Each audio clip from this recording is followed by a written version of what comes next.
Hello students, कैसे हैं आप लोगों की तबीयत कैसी है, हेल्थ कैसी है? बिल्कुल कमेंट बॉक्स में लिख करके बताइएगा। बहुत बहुत स्वागत है आप सभी लोगों का lecture number 10 class 10th UP board में। आप सभी लोग जानते हैं कि अभी तक हम लोग टोटल 9 लेक्चर को कंप्लीट कर चुके हैं। तो जो लोग अभी तक 9 लेक्चर्स को नहीं देख पाए हैं तो मेरी रिक्वेस्ट है उनसे कि आप लोग डिस्क्रिप्शन बॉक्स में जाइए। डिस्क्रिप्शन बॉक्स में आप लोगों को पूरी की पूरी प्लेलिस्ट का लिंक मिल जाएगा, जिसमें मैंने आप लोगों को टोटल 9 लेक्चर्स करा रखा है। तो सीरियल से आप लोग देखते चलेंगे तो मज़ा आएगा बिल्कुल, ठीक है। और आप लोगों को लग रहा होगा, जो लोग लगातार वीडियोज़ को देख रहे हैं तो उनको समझ में आ रहा होगा कि हम लोग 2018 से लेकर के टोटल 2026 तक के जितने भी PYQs हैं, जितने भी सेट हैं, एक सेट नहीं, ऑल सेट को हम लोग कवर करते चल रहे हैं, चाहे जितने सेट बीच में पूछा हो, ठीक है। तो कवर करते करते ये हम लोग अभी आ गए हैं आपका 2022 का ये जो BN सेट है, ये सबसे लास्ट सेट है। इसी के साथ आपका 2022 का ये सेट ख़त्म हो जाएगा। किस चैप्टर का? तो फिलहाल अभी हम लोग इसमें कवर कर रहे हैं केवल और केवल चैप्टर नंबर 1, रासायनिक समीकरण एवं रासायनिक अभिक्रियाएं एवं समीकरण, ठीक है।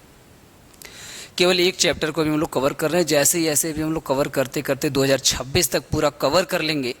इसके बाद फिर हम लोग आ जाएंगे दूसरे चैप्टर पर, अम्ल क्षार तथा लवण पर, फिर ऐसे ही तीसरा चैप्टर, फिर ऐसे ही चौथा चैप्टर।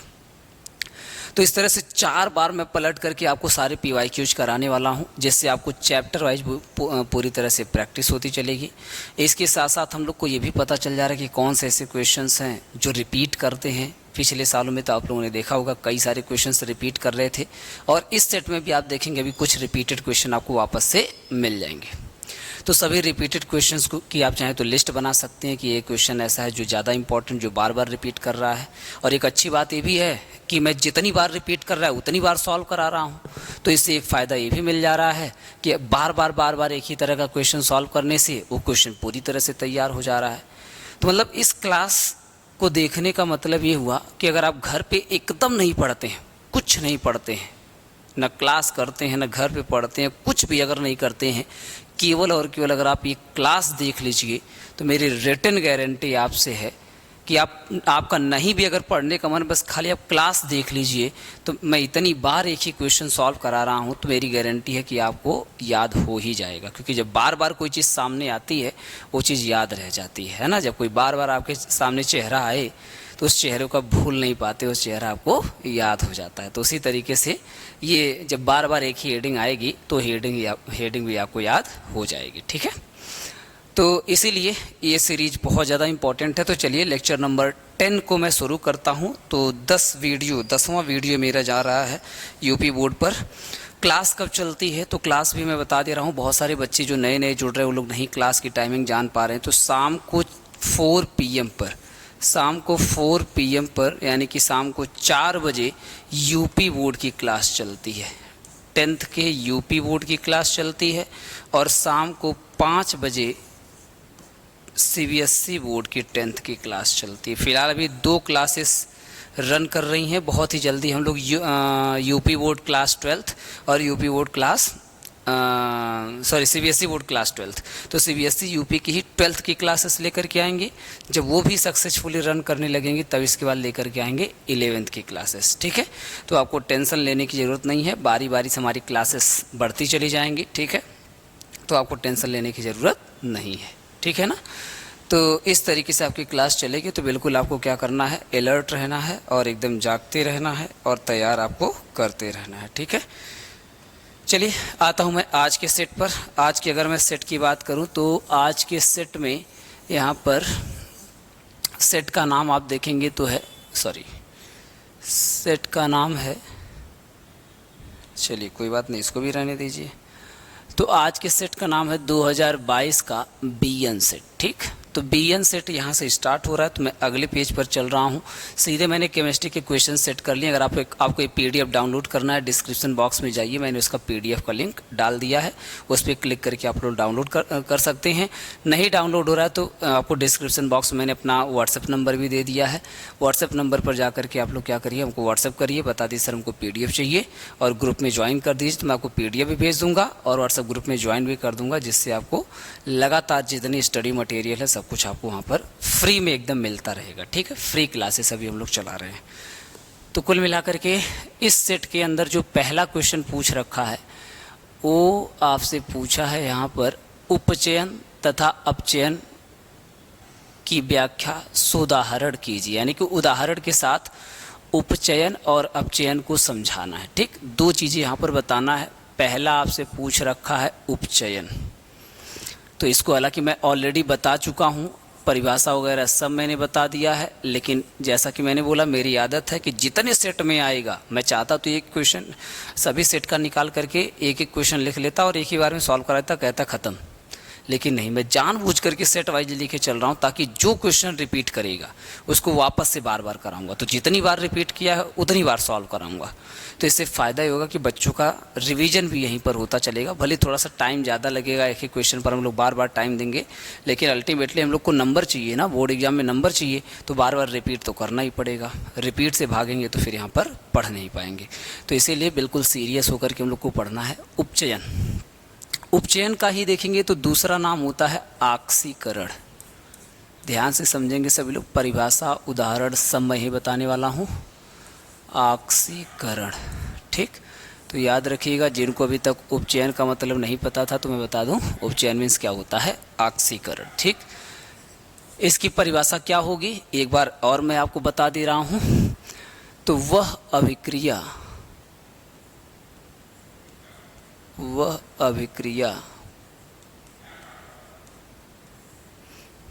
जिसमें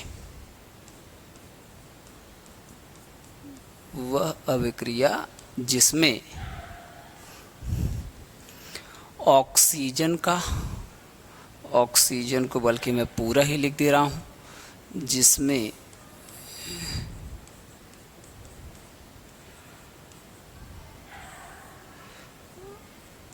ऑक्सीजन का योग होता है, वह अभिक्रिया जिसमें ऑक्सीजन का योग होता है, अथवा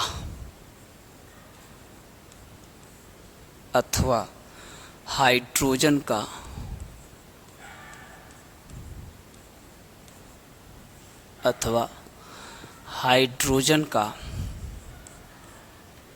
त्याग होता है, अथवा हाइड्रोजन का क्या होता है, त्याग होता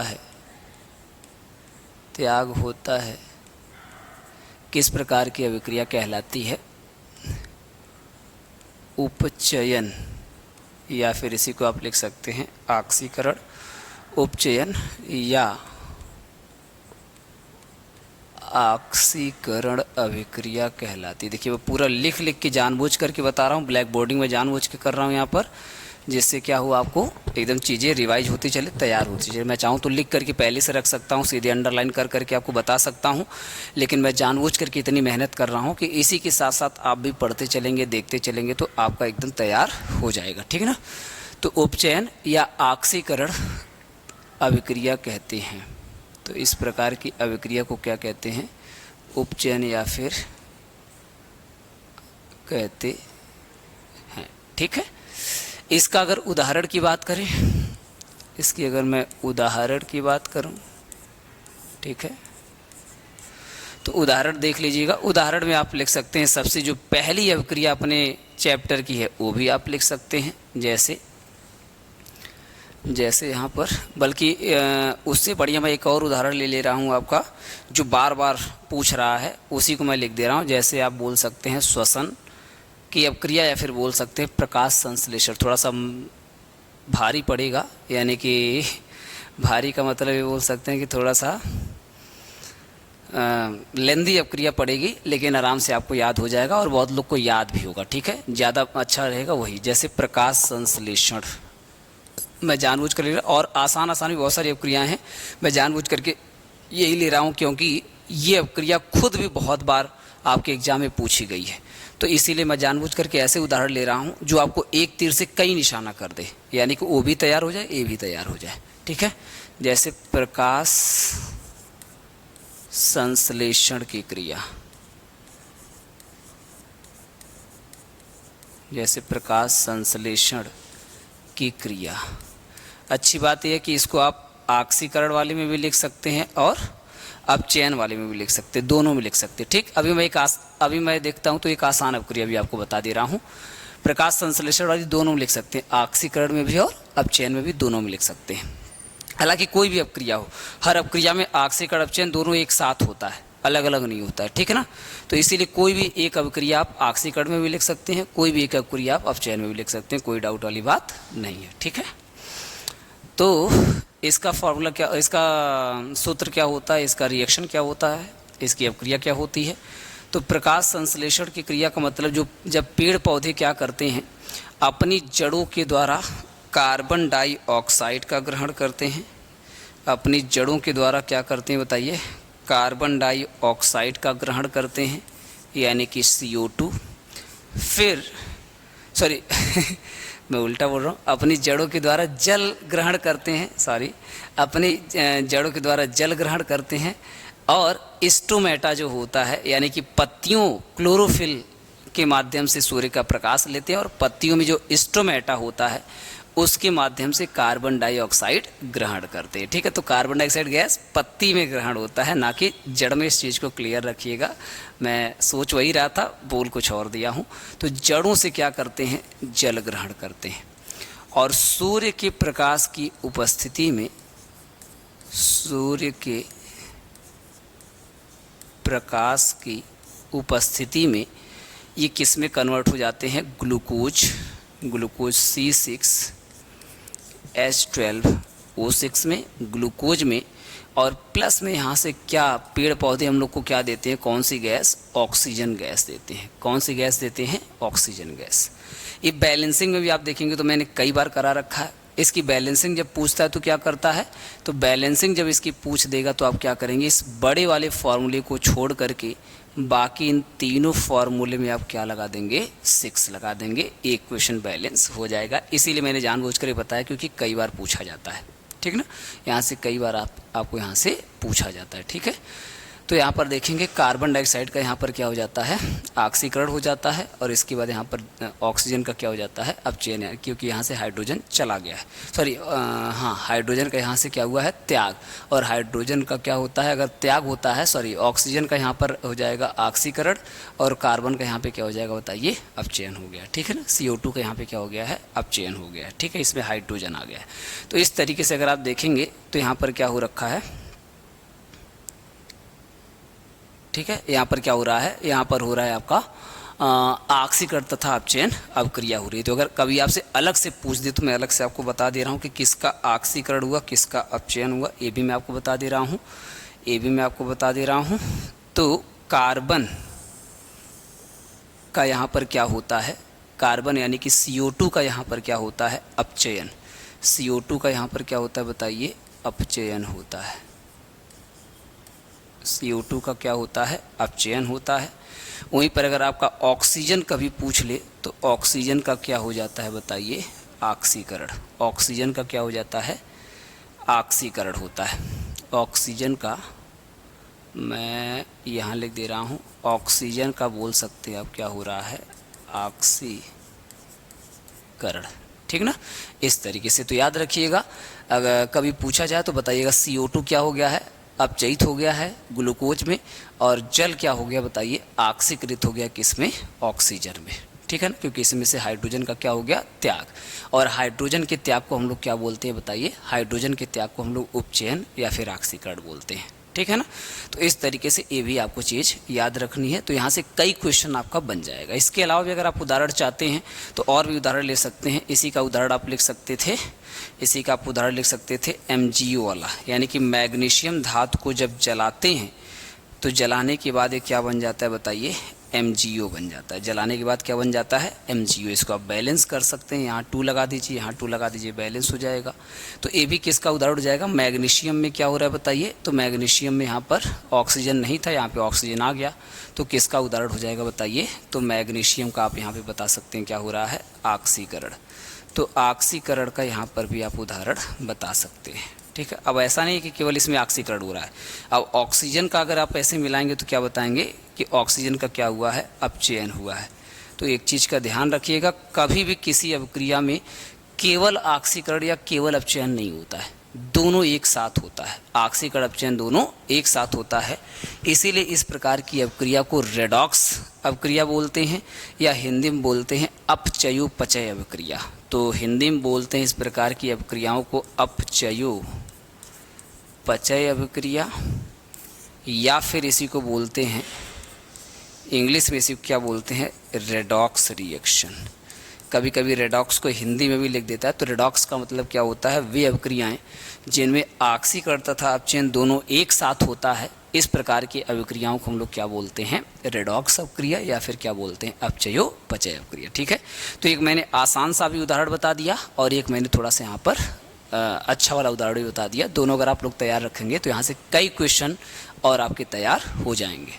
तो उदाहरण सहित एक हो गया अभी, लेकिन यहाँ पर पूछा था अपचयन भी, तो सेम मैं अपचयन भी बता दे रहा हूँ। अपचयन के लिए मैं ले रहा हूँ नया पेज यहीं से। चलिए अगली हेडिंग बना लेते हैं, अपचयन अभिक्रिया। देखिए जो भी पढ़ेंगे आराम से अच्छे से पढ़ेंगे, ठीक से तैयार करते हुए पढ़ेंगे, ताकि बोर्ड एग्जाम में जाके सीधे बस छापना रहे। आंख बंद करिए, छापते चले जाइए, छापते चले जाइए, छापते चले जाइए। पूरा 20 में से 20 नंबर का आता है यूपी बोर्ड में, और सीबीएसई में 25 नंबर का आता है। तो 20 नंबर की केमिस्ट्री आएगी आपकी साइंस में।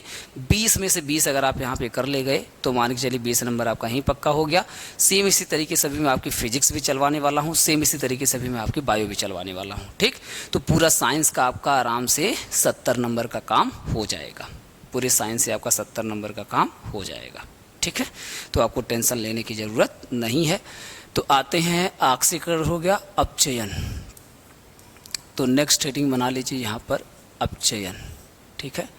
अपचयन को क्या कहते हैं इंग्लिश में? तो इंग्लिश में इसको कहते हैं रिडक्शन, ठीक। इंग्लिश भी इसकी जान लीजिए, कभी हो सकता है काम आए आपको। तो इसको हम लोग बोलते हैं रिडक्शन, ठीक। तो अपचयन की अगर बात करें तो इसकी परिभाषा आप क्या लिखेंगे? सेम उसी तरीके से, वे अभिक्रियाएं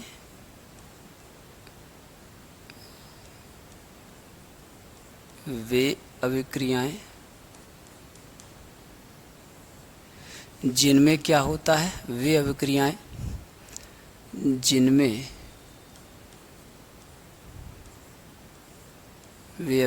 जिनमें उसमें ऑक्सीजन का योग हो रहा था ऑक्सीकरण में, तो इसमें क्या हो जाएगा? ऑक्सीजन का त्याग होता है। जिसमें ऑक्सीजन का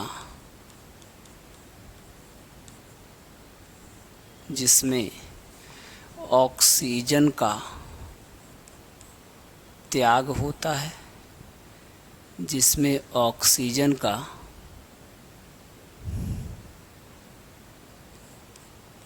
त्याग होता है, जिसमें ऑक्सीजन का त्याग होता है, या जिसमें ऑक्सीजन का त्याग होता है, या फिर क्या होता है बताइए? जिसमें ऑक्सीजन का त्याग होता है या हाइड्रोजन का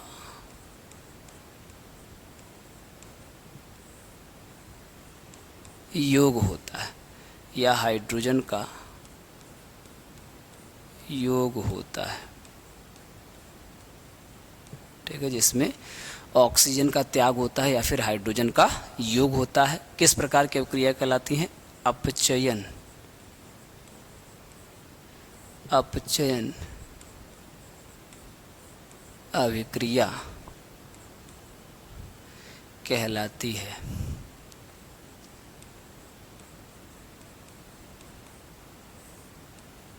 अपचयन अभिक्रिया कहलाती है, ठीक।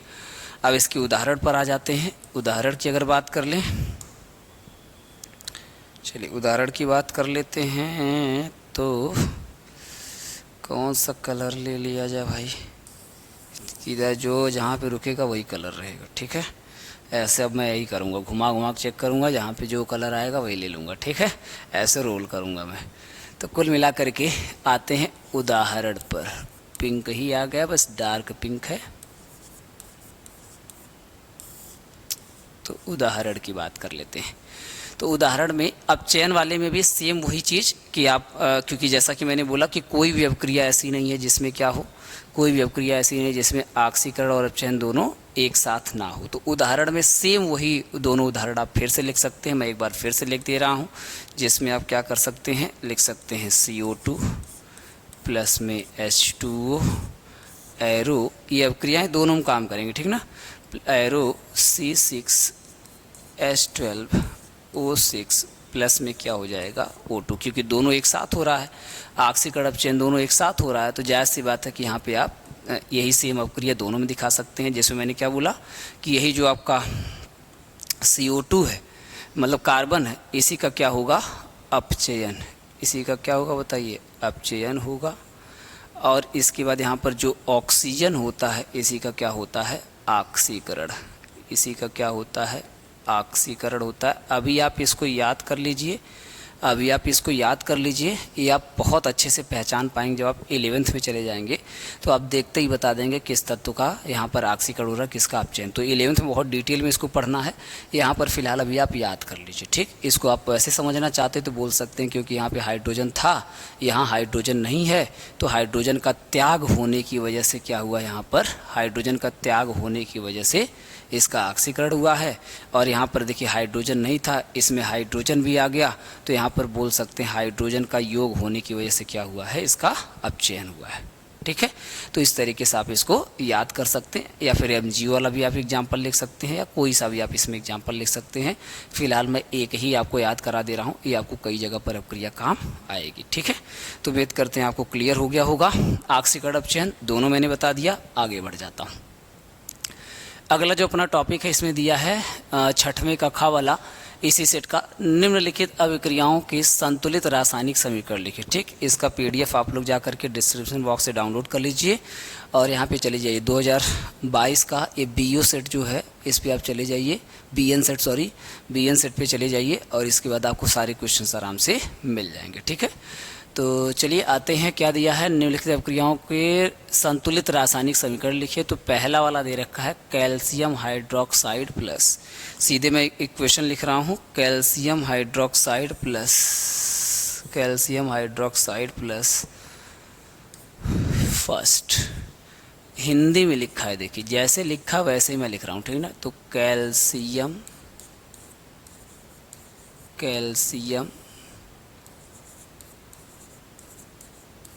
हाइड्रोक्साइड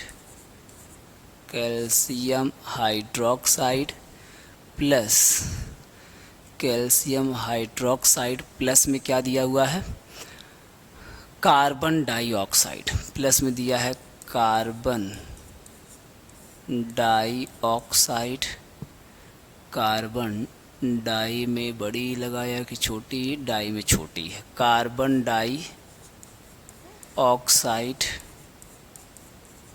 ठीक है, कार्बन डाइऑक्साइड।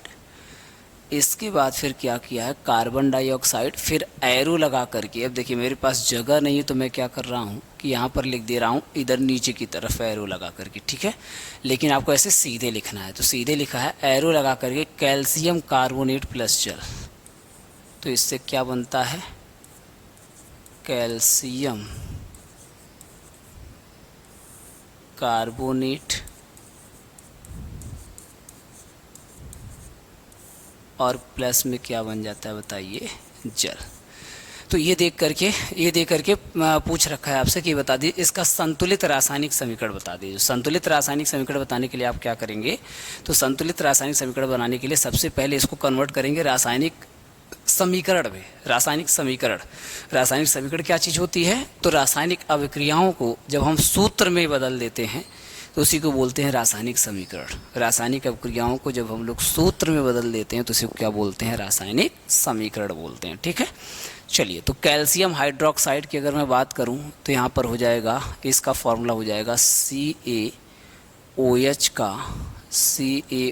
का होल ट्वाइस, ठीक। कैल्शियम हाइड्रोक्साइड प्लस में यहाँ पर कार्बन डाइऑक्साइड का फॉर्मूला सभी को पता होगा CO2।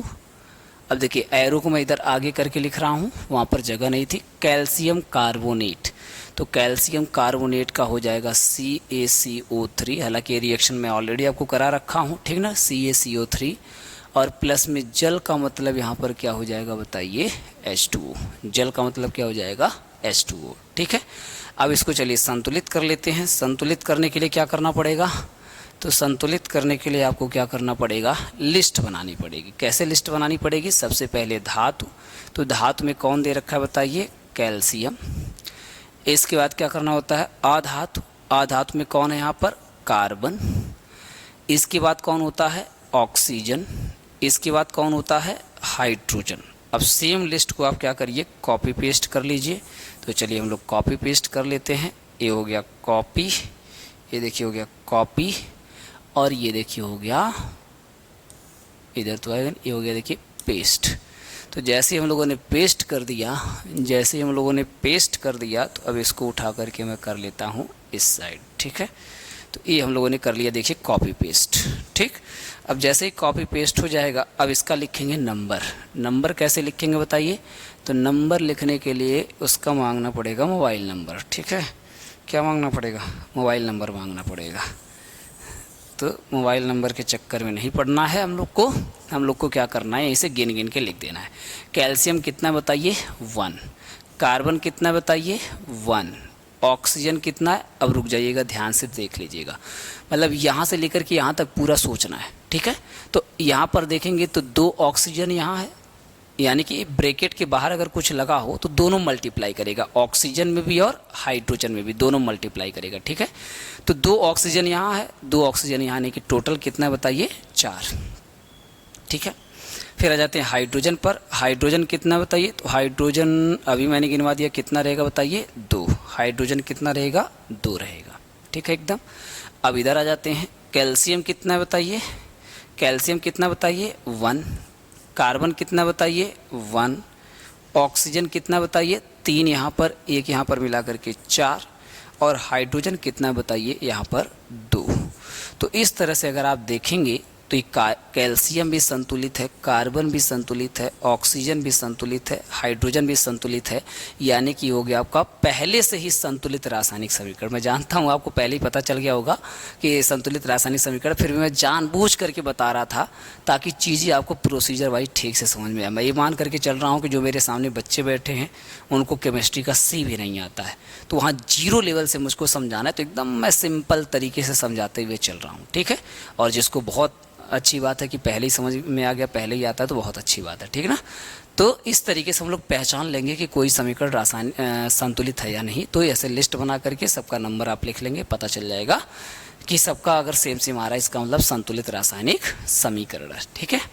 दूसरा वाला देख लेते हैं। सेकेंड यहाँ पर दे रखा है जिंक प्लस सिल्वर नाइट्रेट। तो चलिए अगला पेज ले लेते हैं, जिंक प्लस सिल्वर नाइट्रेट। तो zinc plus silver nitrate second वाला इसी का जो दे रखा है, सेकेंड वाला zinc plus silver nitrate, arrow लगा करके क्या बनेगा, तो यहाँ हो जाएगा जिंक नाइट्रेट और प्लस में विस्थापन अपक्रिया है, प्लस में हो जाएगा सिल्वर, ठीक है। प्लस में क्या हो जाएगा बताइए, सिल्वर हो जाएगा, ठीक है। ये यहाँ पर देखिए दे रखा है zinc plus silver nitrate, zinc nitrate plus में क्या दे रखा है, सिल्वर, ठीक है ना। ये PDF फिर मैं कह रहा हूँ जानबूझ करके मैंने छोटा पेज लगाया, आपको दिखाई नहीं दे रहा होगा, लेकिन मैं बस अपने देखने के लिए लगाया हूँ कि वहाँ से देख करके जो भी क्वेश्चन यहाँ पे करा दिया जाए। वो PDF आपको चाहिए तो डिस्क्रिप्शन बॉक्स में जाइए, वहाँ पर इसका मैंने फ्री में लिंक डाल रखा है, क्लिक करिए, क्लिक करते ही खुल जाएगा, ठीक है। चलिए इसको देखते हैं, zinc plus silver nitrate, arrow लगा करके जिंक नाइट्रेट प्लस सिल्वर। तो फिर से क्या करना पड़ेगा, फिर से इसका संतुलित रासायनिक समीकरण लिख, जिंक नाइट्रेट का मैं फॉर्मूला आपको बता रहा था, तो Zn2+ हो जाएगा और NO3 के ऊपर क्या हो जाता है 1-।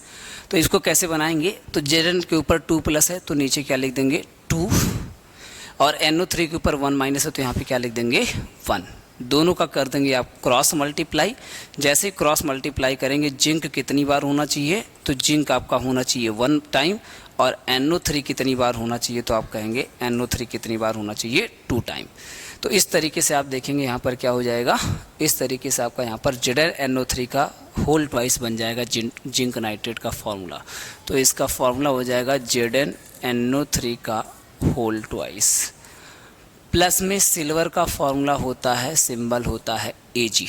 ठीक है, चलिए अब इसको हम लोग सॉल्व कर लेते हैं। इसको हम लोग अब बैलेंस कर लेते हैं। तो बैलेंस करने के लिए क्या करना पड़ता है, तो बैलेंस करने के लिए हम लोग को सबसे पहले लिस्ट बनानी पड़ती है। बैलेंस करने के लिए क्या करना पड़ता है, सबसे पहले लिस्ट बनानी पड़ती है। तो चलिए लिस्ट बना लेते हैं। सबसे पहले धातु, तो धातु कौन सी हो जाएगी Zn। इसके बाद एक और धातु दे रखा है Ag। इसके बाद अधातु में कौन सा हो जाएगा, नाइट्रोजन। फिर इसके बाद कौन हो जाएगा, ऑक्सीजन। इसके बाद कौन आता है, हाइड्रोजन। लेकिन हाइड्रोजन है ही नहीं, जब नहीं है तो उसको लिखने की ज़रूरत नहीं है। ठीक ना। अब इसको हम लोग क्या करेंगे, कॉपी पेस्ट। इसको हम लोग क्या करेंगे, कॉपी पेस्ट। ठीक है, तो आपको कैसे कॉपी पेस्ट करना, आपको वापस से लिखना पड़ जाएगा। ठीक ना, आपको वापस से लिखना पड़ेगा, ये वाला पेस्ट करना। ठीक, आपको वापस से लिखना पड़ेगा। तो ये लीजिए मैंने कॉपी पेस्ट कर लिया। आपके लिए सुविधा नहीं मिल पाएगी। ठीक ना, फिलहाल मेरे पास एक कॉपी पेस्ट की सुविधा है तो मुझको दोबारा लिखने की ज़रूरत नहीं है। ठीक है, अब चलिए इसका नंबर लिख लेते हैं। नंबर लिखने के लिए क्या करेंगे, नंबर लिख लेते हैं। चलिए नंबर लिख लेते हैं। नंबर क्या हो जाएगा बताइए, तो Zn कितनी बार है बताइए, 1 टाइम। सिल्वर कितनी टाइम है बताओ, 1 टाइम। नाइट्रोजन कितनी बार है यहाँ पर, 1 टाइम। ऑक्सीजन कितना बताइए यहाँ पर, 3 टाइम। ठीक है, इधर आ जाते हैं। जिंक कितना है बताइए, 1। सिल्वर कितना बताइए, 1। नाइट्रोजन कितना बताइए, 2। ऑक्सीजन कितना बताइए, 3 2 जा 6। ठीक है, देख लेते हैं कौन कौन सा बैलेंस है। जिंक ऑलरेडी बैलेंस है, Ag ऑलरेडी बैलेंस है। नाइट्रोजन से आगे हम लोग को बैलेंस करना है। तो नाइट्रोजन से आगे बैलेंस करने के लिए क्या करते हैं हम लोग, मल्टीप्लाई। क्या करते हैं बताइए, मल्टीप्लाई। क्या करते हैं बताइए, मल्टीप्लाई।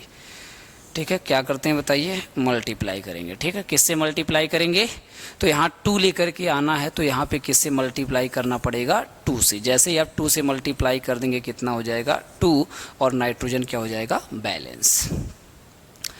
यानी कि नाइट्रोजन वाले फॉर्मूले के आगे क्या लगाना पड़ेगा, 2। तो नाइट्रोजन वाले फॉर्मूले के आगे लगा दीजिए 2। अब जैसे ही आपने 2 लगाया एकदम मज़ा आ जाएगा। क्या मज़ा आया, Ag कितना हो जाएगा, 2। तो प्यार से Ag को काट करके बगल में क्या लिख दीजिए, 2 लिख दीजिए। लो भाई, Ag जो बेचारा फ्री का बैलेंस मिला था फिर से डिसबैलेंस हो गया। नाइट्रोजन यहाँ पर 2 है, कोई प्रॉब्लम नहीं है, यहाँ पर 2 तो हमने कर ही दिया है बैलेंस करने के लिए। ऑक्सीजन भी देख लिए क्या हो गया, 3 2 जा 6। कितना हो गया बताइए यहाँ पर, तो प्यार से ऑक्सीजन को काट के क्या लिख दीजिए, 6। अच्छा, एक मज़ा भी आ गया देखिए कि यहाँ पर सिल्वर डिसबैलेंस अगर हुआ है तो ऑक्सीजन देखिए फ्री में बैलेंस भी हो गया, एक फ़ायदा भी हो गया। एक जगह नुकसान हुआ तो एक जगह फ़ायदा हो गया, कोई टेंशन वाली बात नहीं है। तो सिल्वर को चलिए फिर से बैलेंस कर लेते हैं। बाकी सब बैलेंस दिख ही रहा है। तो यहाँ पे क्या करना पड़ेगा, सिल्वर की तरफ आपको करना पड़ेगा 2 से मल्टीप्लाई, और जैसे ही आप 2 से मल्टीप्लाई करेंगे क्या हो जाएगा, 2। यानी कि सिल्वर क्या हो जाएगा, फिर से बैलेंस। यानी कि सिल्वर वाले फॉर्मूले के आगे आपको क्या लगाना पड़ेगा, 2 लगाना पड़ेगा। तो इस तरह से हम लोगों ने देखा कि इस इक्वेशन को पूरी तरह से हम लोगों ने बैलेंस कर लिया है। कोई प्रॉब्लम किसी को नहीं होनी चाहिए। उम्मीद करते हैं आपको ठीक से बैलेंस करने आ गया होगा। अब इसी के साथ अगर आप देखेंगे तो 2023 का सेट यहीं से आपका स्टार्ट हो जाता है। अब यहीं से हम लोग स्टार्ट करेंगे 2023 का सेट। कौन सा सेट स्टार्ट करेंगे बताइए, 2023। कौन सा सेट स्टार्ट होने वाला है, 2023 का सेट। 2022 का पूरा कंप्लीट हो गया है। वही कहानी कि आपको अगर व्हाट्सएप ग्रुप में ज्वाइन होना है या PDF लेना है, आप इस नंबर पर व्हाट्सएप करिए, मैं आपको प्रोवाइड करा दूंगा। टाइम कितनी बजे है यूपी बोर्ड की? 4 बजे है। क्या हम लोग सॉल्व करते हैं तो मोस्ट इंपॉर्टेंट क्वेश्चंस बोल लीजिए, या बोल लीजिए कि जो प्रीवियस ईयर क्वेश्चंस पेपर हैं उसको हम लोग सॉल्व करते हैं। किसके पॉइंट ऑफ व्यू से? तो 2027 के पॉइंट ऑफ व्यू से, कि इस बार जो 2027 का हम लोग प्रिपरेशन कर रहे हैं बोर्ड एग्जाम का, उसके पॉइंट ऑफ व्यू से हम लोग क्या कर रहे हैं, यहाँ पर बहुत ज़बरदस्त किस्म की तैयारी कर रहे हैं। तो आपके जितने भी दोस्त हों, अकेले मत पढ़िए, सबको लेके पढ़िए, सबको वीडियो एकदम पूरा फैला दीजिए, पूरी दुनिया में फैला दीजिए। ये लीजिए विपुल सर नंबर 1 केमिस्ट्री पढ़ा रहे हैं, ठीक है ना, तो उसको फैला दीजिए एकदम, और प्यारा प्यारा एक अच्छा सा एकदम कमेंट लिख दीजिए, ठीक है, इमोजी के साथ एकदम कमेंट लिखना है, ठीक है ना, इमोजी के साथ एकदम अच्छा सा प्यारा सा कमेंट लिख दीजिए। और उम्मीद करते हैं, और अगर कोई प्रॉब्लम है तो आप कमेंट बॉक्स में लिख करके बताइएगा। फिर मिलते हैं नेक्स्ट वीडियो में, तब तक के लिए बहुत बहुत थैंक यू सो मच।